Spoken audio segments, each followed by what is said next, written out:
Ano nga ba itong TikTok Pay Later? Tara, alamin natin.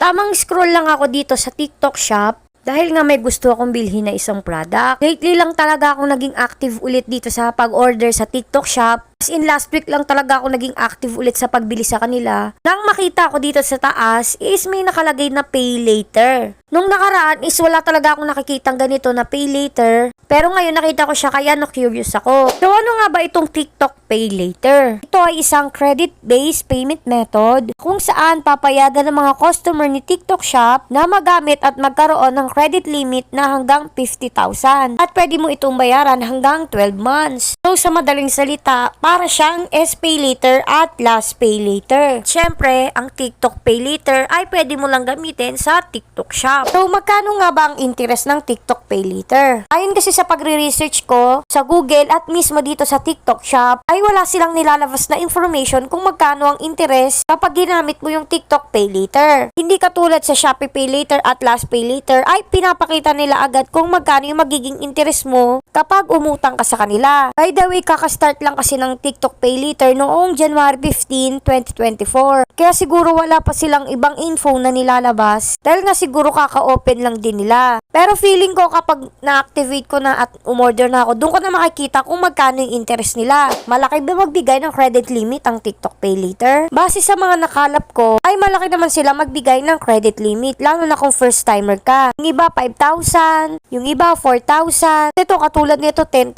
naman. Maganda naman umorder dito sa TikTok Shop dahil nga marami ng pagpipilian at madalas din sila magbigay ng free shipping voucher at mga discounts. Kung sa delivery naman is ganun din naman katulad sa Shopee at Lazada, kaya ayos na rin yun. Pero katulad nga ng mga sinasabi ko sa inyo sa mga nakaraang video ko, kapag uutang kayo ay siguraduhin yung kaya nyong bayaran. Kung alam nyong hindi nyo kaya bayaran, ay wag na kayong umutang. Para sa uli ay hindi rin kayo mahirapan. Kaya sana may natutunan kayo sa video na ito, kaya thank you for watching. Yun lang!